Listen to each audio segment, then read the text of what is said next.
माननीय उद्धवजी ठाकरे साहेब.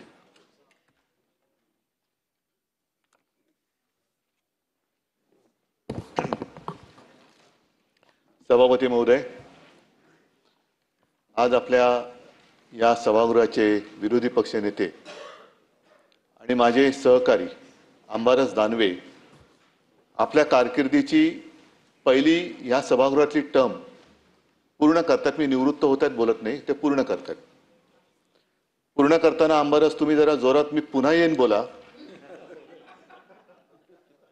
कारण त्याला एक महत्व आहे आणि आहे त्याच पक्षातनं.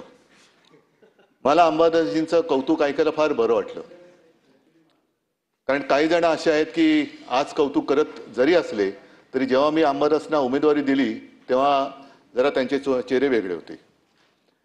आज आत्ता मुख्यमंत्री इथे नाही आहेत, नाहीतर मी अत्यंत मोकळेपणाने जाहीरपणाने मुख्यमंत्र्यांना धन्यवाद देतोय आणि प्रांजळपणाने कबूल करतो की तुम्ही तुमच्या भाजपच्या किंवा संघाच्या मुशीत तयार झालेला एक चांगला कार्यकर्ता मला दिलात किंवा मी घेतला, म्हणून मी त्यांना धन्यवाद देतोय. आता हे धन्यवाद जसे मी त्यांना देतोय तसे ते मला धन्यवाद देऊ शकतील की नाही, कारण माझ्याकडनं जे त्यांनी घेतलेत त्यांना आज सकाळी अंबादासजीने एक जे आंदोलन केलं ती भेटवस्तू द्यायची आहे, तो भाग वेगळा. पण अंबादास, मला तुमचा खरंच अभिमान आहे आणि या शिवसेना प्रमुखांना सुद्धा अभिमान तर वाटत असेल, पण हळहळ सुद्धा वाटत असेल की अरे याची एक पहिली टर्म ही पूर्ण होते. साहजिकच आहे, आपण किती शिकलो त्यापेक्षा काय शिकलो आणि त्याचा उपयोग हा जनमानसासाठी काय करून देतो आहोत हा एक प्रश्न आहे. पदं येतात आणि पदं जातात, पण शेवटी जनतेच्या मनामध्ये आपली प्रतिमा काय म्हणून राहते हे आपल्या आयुष्याचं फलित असतं. अनेक जण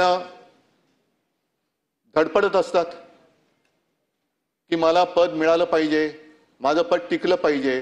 पद टिकवण्यासाठी म्हणजे आता जसा उल्लेख झाला की अंबादास तुम्ही सोन्याचा चमचा घेऊन जन्माला आला नाहीत, पण भरलेल्या ताटाची प्रतारणा पण केली नाहीत. ज्यांनी ताट वाढून दिले त्या पक्षाची प्रतारणा पण केली नाही. नाहीतर त्या ताटामध्ये जे आहे ते माझंच आहे, पण आणखीन मिळावं म्हणून आणखीन दुसऱ्या रेस्टॉरंटमध्ये जायचं असा अपराध तुम्ही केला नाही. त्याच्याबद्दल खास तुम्हाला सगळी जनता ही धन्यवाद देत असेल. तुमची कल्पकता ज्याचा उल्लेख मुख्यमंत्र्यांनी सुद्धा केला, काही ना काहीतरी करत असतात आणि अभिनव पद्धतीने करतात. आणि मला आज आठवण येते ती शिवसेना प्रमुखांची, कारण त्यांनी ज्या काही गोष्टी मला सांगितल्या त्याच्यात एक गोष्ट मुद्दामून सांगितली की उद्धव, मुख्यमंत्रीपद हे महत्वाचं असतंच, पण विरोधी पक्ष नेता हे पद तेवढ्याच तोलामोलाचं किंवा काकणभर जास्त जबाबदारीचं असतं. आणि विरोधी पक्ष नेता हा आक्रमक असला पाहिजे, पण आक्रस्ताळा असता कामा नये.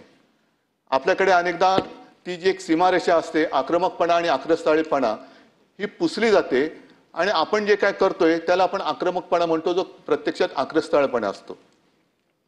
या सभागृहामध्ये अनेकदा उल्लेख केला की खूप विचारवंत व्यक्ती ज्यांनी विरोधी पक्षनेतेपद भूषवलेलं आहे आणि त्या परंपरेमध्ये अंबादास तुम्ही सुद्धा, म्हणजे तुम्हाला आपल्या लोकांनी आठवण करून द्यावी लागत नाही की मी पण होतो. तुमचं नाव हे विरोधी पक्षनेता म्हणून कधी कोणाला विचारलं तरी ते पटकन सांगतील की अंबादास दानवे सुद्धा या सभागृहाचे एक उत्तम यशस्वी सभागृह किंवा विरोधी पक्षनेता राहिलेले आहेत. आता विरोधी पक्षनेता मला आज आणखीन एक आठवण येते.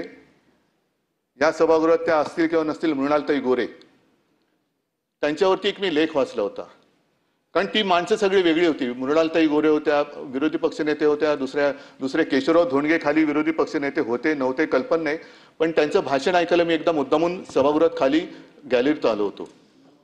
मला असं वाटतं की शरद तापकिरे, जर कदाचित चुकत असेल तर करेक्ट करा, शरद तापकिरे नावाच्या एका इसमाचा कारागृहात मृत्यू झाला आणि त्याच्यावरती त्यांनी जे काय भाषण केलं होतं ते सभागृहात मला असं वाटतं की त्याचे कपडे, रक्ताळलेले कपडे घेऊनच आले होते आणि संपूर्ण सभागृह स्तब्ध होऊन ऐकत होतं, असं थरारून गेलं होतं.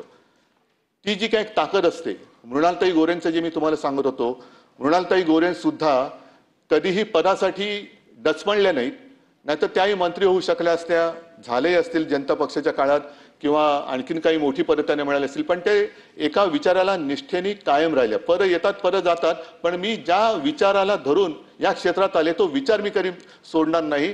ठीक आहे, आम्ही सुद्धा त्यांना त्यावेळेला विरोध करत होतो, पण विरोधात असल्या तरी त्यांच्या निष्ठा ह्या तुम्हाला मानाव्याच लागतील. आणि मृणालताईने एक वाक्य त्या बोलल्या होत्या कुठे किंवा त्यांच्या मुलाखतीत ऐकलं होतं.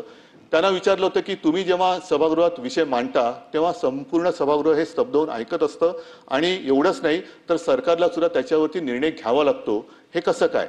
आणि त्यांनी सांगितलं होतं की मी जे काही विषय मांडते ते नुसतं वृत्तपत्रात वाचून विषय मांडत नाही, तर एखादी माहिती मला कळल्यानंतर मी प्रत्यक्ष त्या ठिकाणी जाते, त्या तिथल्या लोकांकडनं समजून घेते, पूर्ण अभ्यास करते आणि मग सभागृहात तो मी विषय मांडते, म्हणून त्या विषयाला तेवढी धार येते. मला वाटतं की अंबादास तुम्ही सुद्धा नाही म्हटलं तरी त्याच एका तत्वाने जिथे जिथे कुठे अन्याय होतो असं तुम्हाला वाटतं तिकडे स्वतः जाता. अनेकदा मला कधी त्यांचा फोन होतो की मी इकडे अमुक अमुक ठिकाणी बसलोय, इकडे ह्या शेतकऱ्याने आत्महत्या केली त्याच्या घरी बसलेलो आहे, ह्या इकडे असा गुन्हा घडलेला आहे, अमुक ह्याची हत्या झाली त्यांच्या घरी मी बसलोय आणि त्यांच्या कुटुंबियांची माझं ते बोलणं करून देत आहेत.